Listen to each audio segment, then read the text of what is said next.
நேச நாடுகளுக்கு 1941 மோசமானதாக விளங்கியது. France, Poland, Belgium, Norway, Holland ஆகிய நாடுகள் ஜெர்மனி வசம் சிக்கியதோடு பிரிட்டனும் பல பின்னடைவுகளை எதிர்கொண்டது. அவற்றுள் மிக முக்கியமானதாக கருதப்படுவது தென்கிழக்கு ஆசியாவிற்குள் ஜப்பான் படை நடத்தி சென்றதேயாகும். இந்நிகழ்வு முத்து துறைமுகம் என்ற அமெரிக்க துறைமுகம் 1941 டிசம்பர் 7 தாக்கப்பட்ட சமகாலத்தில் நடந்தேறியது. அமெரிக்க அதிபரான ரூஸ்வெல்ட்டும் சீன குடியரசுத் தலைவரான ஷியாங் கே-ஷெக்கும் ஜப்பானின் அதிரடி போக்கை நிறுத்த முனைந்தனர். அவர்களின் கண்காணிப்பு கவனத்திற்குள் இந்தியா சென்றதால் அவர்கள் பிரதமர் சர்ச்சிலை இந்திய மக்களின் முழு ஒத்துழைப்பை பெறக்கோரி அழுத்தம் கொடுத்தனர். ஜப்பானிய படைகள் 1940 முடிவில் பிலிப்பைன்ஸ், சீனா, இந்தோனேசியா, மலேசியா, பர்மா போன்ற பகுதிகளை மண்டியிட வைத்து இந்தியாவின் வடகிழக்கு எல்லை வழியாக நுழைய தயாராயின. தென்கிழக்கு ஆசியாவின் வீழ்ச்சி பிரிட்டிஷாரையும் இந்திய தேசிய காங்கிரசையும் கவலை கொள்ளச் செய்தது. பிரிட்டிஷ் படைகள் எதிர்த்து நிற்க முடியாமல் ஓடிப்போயின.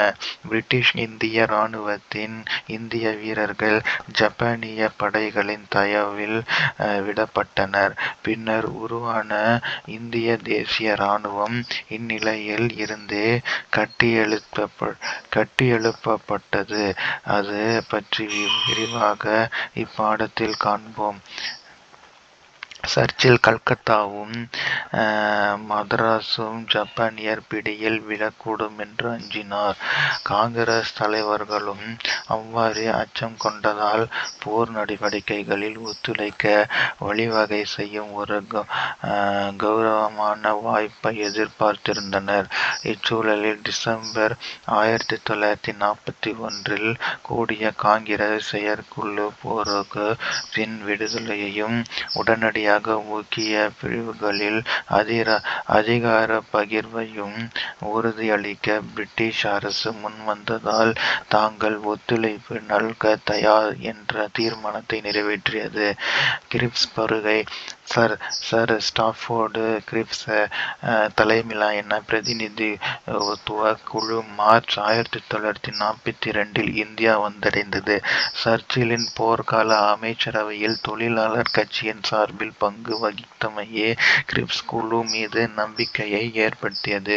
இந்தியாவிற்கு புறப்படும் முன்பாக அவர் பிரிட்டிஷாரின் கொள்கை நிலைப்பாடு இந்தியாவை பொறுத்தமட்டில் விரைவில் சுயாட்சியை உணர்த்தும் அரசு முறையை நிறுவுதல் என்று மொழிந்தார். ஆனால் அவர் பேச்சுவார்த்தையை துவக்குவதற்கு முன்பாக வெளியிட்ட வரையில் விடுதலை பற்றிய உறுதியான நிலைப்பாடு ஏதும் இருக்கவில்லை. கிரிப்ஸின் முன்மொழிவு கிரிப்ஸ் டொமினியன் அந்தஸ்தையும் போருக்கு பின் அரசியல் சாசன வரைவு குழுவை உருவாக்குதலையும் ஆதரித்தார்.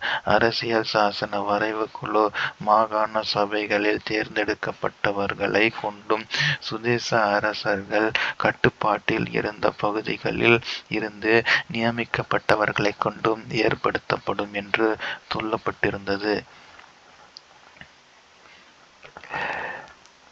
மேலும் அதில் பாகிஸ்தான் பற்றியும் குறிப்பிடப்பட்டிருந்தது. அது ஏதாவது ஒரு மாகாணத்திற்கு புதிய அரசியல் சாசனத்தை ஏற்றுக்கொள்ள தயக்கம் இருந்தால் அம்மாகாணம் தனது எதிர்காலத்தை நிர்ணயிக்க பிரிட்டிஷ் அரசோடு தனிப்பட்ட ஒப்பந்தம் ஏற்படுத்த உரிமை இருப்பதாக கிரிப்ஸ் முன்மொழிவு அறிவித்தது. இவ்வரைவு பழைய வரைவுகளிலிருந்து எந்த மாற்றத்தையும் உள்ளடக்கியதாக யாருக்கும் தெரியவில்லை. இது பற்றி பின்னர் நேரு குறிப்பிடுகையில், நான் முதன்முறையாக இவ்வரைவை வாசித்த போது கடுமையான மன அழுத்தத்திற்கு உட்பட்டேன் என்றார். டொமினியன் அந்தஸ்து வழங்குவதென்பது ஏமாற்றமளிக்க கூடிய குறுகிய நடவடிக்கையாகும்.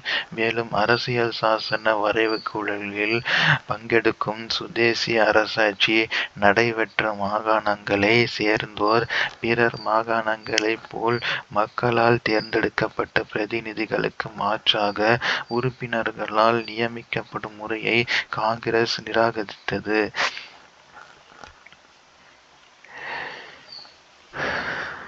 இவை அனைத்தும் மேலாகி ஓங்கி நின்றது இந்திய பிரிவினை பற்றிய குழப்பமாகும். அதனால் பேச்சுவார்த்தை தோல்வி அடையக்கூடும் என்று எதிர்பார்க்கப்பட்டு அவ்வாறே நிகழ்ந்தது.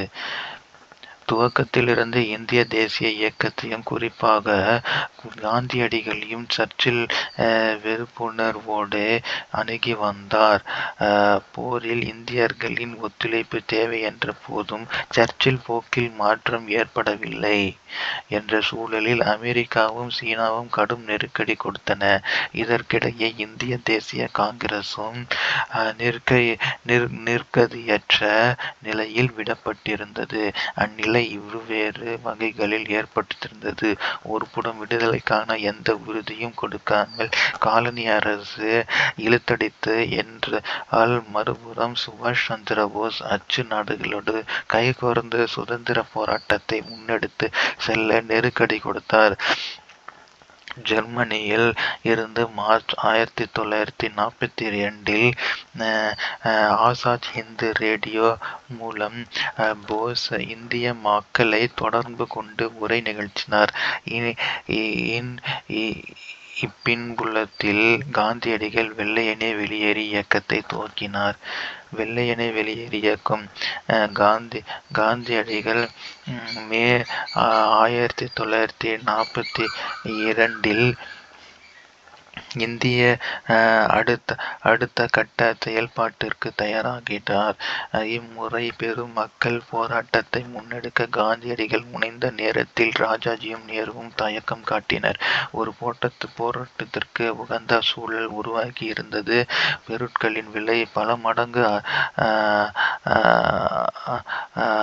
அதிகரித்ததோடு உணவு தானியங்களுக்கு கடும் தட்டுப்பாடும் ஏற்பட்டிருந்தது.